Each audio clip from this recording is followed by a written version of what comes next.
Donc, ce qu'on a fait, en fait, on a commencé à lier les fichiers. Maintenant, on va commencer à voir si les fichiers communiquent bel et bien entre eux. On va faire des petites parenthèses, en fait, par des stratégies et des outils qu'on doit connaître pour faire du JavaScript.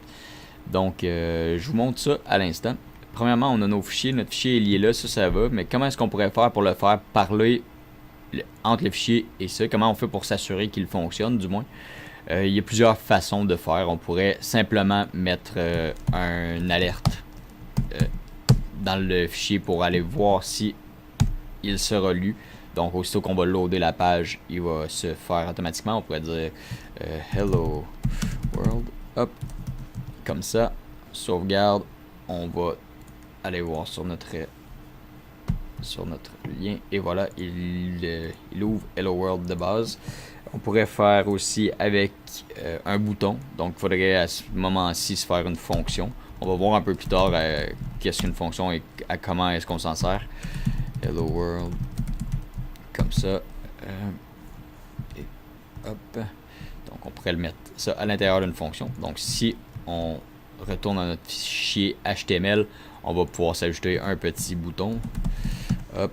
Et avec le bouton, on pourrait lui mettre un on-click. Chose que on ne fera plus assez rapidement. Il y a d'autres façons de faire ça plus proprement.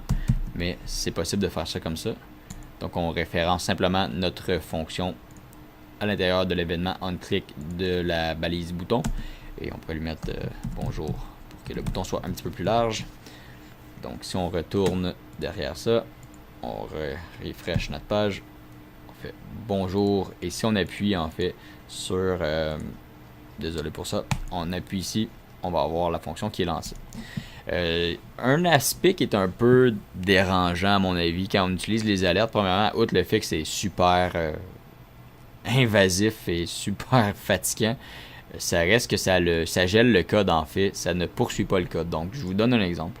Si on fait un bouton bonjour et on en fait un autre, je sais pas comment ça va, on va appeler ça comment ici, et on va remettre... Ou ce serait peut-être mieux de mettre juste une alerte en fait après. Ouais, on va garder juste un bouton, ça sera plus simple. Mon exemple sera plus simple. Donc on va aller voir, on va garder notre bouton avec la fonction Hello World. On va retourner à Hello World et on va lui mettre un autre alerte par exemple. Et on va lui dire comment ça va. On va lui en mettre un troisième alerte. Bien, et toi? Donc on continue comme ça. On retourne dans notre fichier. Et là, vous allez voir, en fait, un des problèmes avec les alertes, c'est que ça freine le code. En fait, ça va faire des breakpoints où on poursuivra pas. Donc, le code ne continuera pas à s'exécuter derrière. Donc, on fait hello, comment ça va? Bien toi. Il n'y a pas les trois boîtes qui ouvrent en même temps. C'est vraiment l'une après l'autre. On gèle le code à toutes les fois. Tandis qu'il y a une autre méthode qu'on peut utiliser, c'est la console. Donc, la console, c'est peut-être plus utile pour débugger qu'une alerte. L'alerte est intéressante si on veut pas utiliser les breakpoints ou si on veut avoir... sans avoir à jouer dans la console, arrêter notre code, mais c'est pas nécessairement la bonne façon de faire. Donc si on décide d'utiliser la console, on peut la mettre dans la fonction aussi, ça change rien. On pourrait écrire console.log, simplement comme ça, si je fais pas 10 erreurs en l'écrivant. Donc on fait console.log et on lui a dit hello world.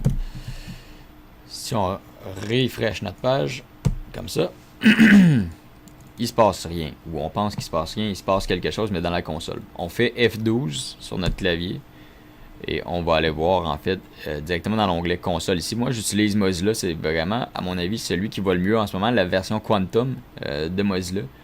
Et bref, ça va, les outils vont vraiment très très bien. Vous faites F12, F12, pas F12, F12, voyons, qu'est-ce que je fais là? J'ai mon F12, là, vous voyez, j'ai un petit Shift 4, toutes les fois que je vais appuyer, ça va augmenter parce que c'est le nombre de fois. Dans le fond, il le collapse. Pour utiliser le bon terme, pour nous dire combien d'occurrences on est rendu de ce console log là.